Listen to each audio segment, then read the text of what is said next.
To have an artist who was known as one of the founders of modern Indonesian art, who himself was a nationalist, depict a national hero that is so well loved by the nation was just epic. It certainly exceeded my expectations. Sotheby's is the temporary custodian of some of the world's most rare, remarkable and coveted art and objects. In each episode, we'll be exploring the significance and journey of an extraordinary work told by those who know it best. This is The Specialist. On today's episode, the emergence of a monumental painting by S. Sudjojono, long hidden in a private collection. Jasmine Prasetio first encountered the composition as a blurry photo on a mobile phone, but went on to orchestrate its record-breaking sale at auction. Jasmine Prasetio is managing director of Sotheby's Southeast Asia and has developed markets across Singapore, Vietnam, the Philippines, Malaysia, Thailand, and Indonesia, which she calls home. Let's join Jasmine now with more. We will be talking about the founding father of Indonesia's modernism, Darsono Sudjojono. Sudjojono was born in 1913, and he grew up in an environment when Indonesia was still under the colony of the Dutch. During this time, there is a movement called the Mooi Indies, which means beautiful Indies. It's a genre painting dealing with romanticism and idealized landscapes. This is an idea that Sudjojono rejected. In 1937, he founded an association for Indonesian artists, and the mission is to express the true soul and the reality of Indonesia and the Indonesian people, both the beauty and the struggle. So instead of beautiful landscapes or distant volcanoes that seem quite exotic, he would like to showcase farmers who are working in the field or feeding their children. So these are more humanistic interpretations of everyday life. I remember the first time I saw the painting, my heart was palpitating. It had that energy. The title is Our Soldiers Led Under the Prince Diponegoro. It is an epic painting, and it is a story that encapsulates why art is such an important hallmark of history and culture. Sudjojono's other paintings were mostly beautiful, composed, but quite static. This particular painting is very large. It's 1 meter in height and 2 meters in length, much larger than the artist's normal format. It captured a furious battle scene, late 30s and early 40s until Indonesia's declaration of independence in 1945.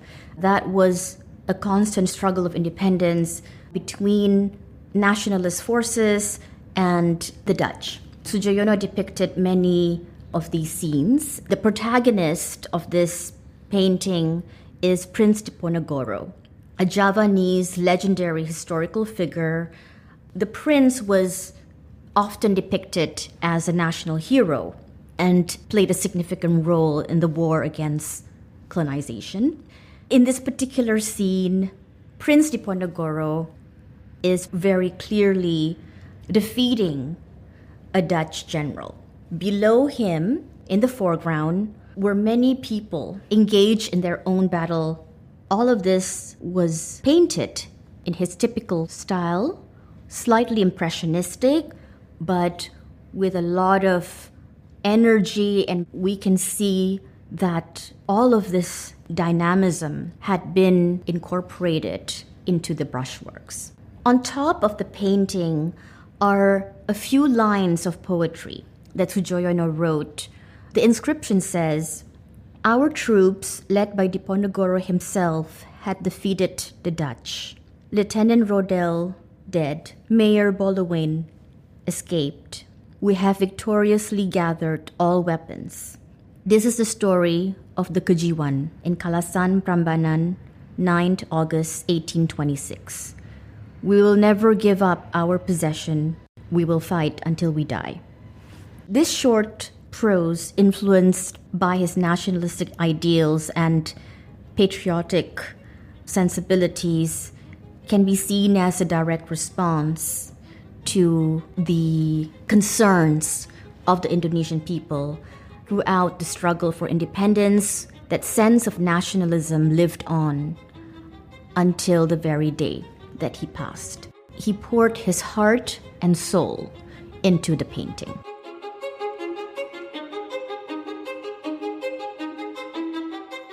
Within Sudjojono's works, there was only one known painting depicting Prince Diponegoro. We had heard myths that there had been another piece.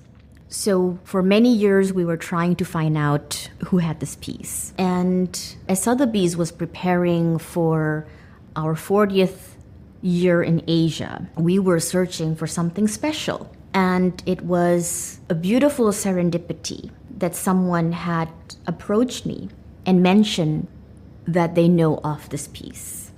I had to make a few plane rides and finally had the opportunity to behold this amazing painting in the flesh. Prior to the trip, I had seen a very blurry and dark image of the painting. It was not very descriptive of what the real piece is like. And it was breathtaking. You can feel that sense of idealism, and instinctively I knew this was a painting that comes once in a lifetime. It took some time to secure the painting for the sale. The owner had a great attachment to the painting because they had commissioned the work directly from the artists themselves. The feeling was indescribable when the consigners finally said yes, because of how they had entrusted their prized legacy to us. I think with everything in life, trust and relationship supersedes everything.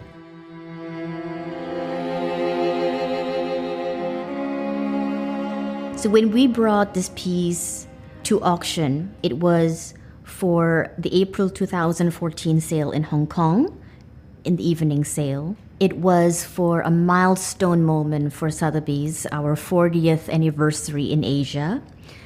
This particular piece was such a rare and a standout painting, not only within his oeuvre, but also within the scope of other Southeast Asian works. This could be arguably one of the most significant pieces. It was one of our most well-attended auctions.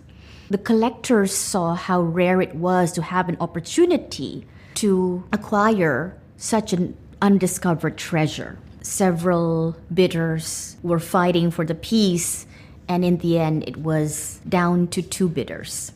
And it is a historic moment for this painting as well as for the category of Southeast Asian art. It was sold eventually for about $7.5 million and became the world record for any Southeast Asian artist at auction done by a modern artist of the 20th century. And it is still a record today. The feeling was absolutely indescribable. For the first few moments, it was complete euphoria. But I think what is most significant for me was what came afterwards, when the owners mentioned that part of the proceeds actually went to charitable causes. When we see and we bear witness to how art can do good, that is a satisfaction that is so fulfilling. The success of the category in an international platform in Hong Kong signaled that the world was paying attention to what we were doing and to great talent. Through setting world records, we contributed to the recognition of more art from Southeast Asia. And when we fast forward to today, I'm really proud to share that there are international institutions who are collecting works by Southeast Asian artists. We have this cultural exchange that is enabled through our auctions. It is an honor to be an institution who can record part of this history. Thank you for joining us on The Specialist. This has been brought to you by Sotheby's Financial Services. SFS offers asset-based loans to unlock the value of your fine art, automobiles, and other luxury collectibles. To step further into the world of Sotheby's, visit any one of our galleries, which are open to the public. Go to sotheby's.com to find out more.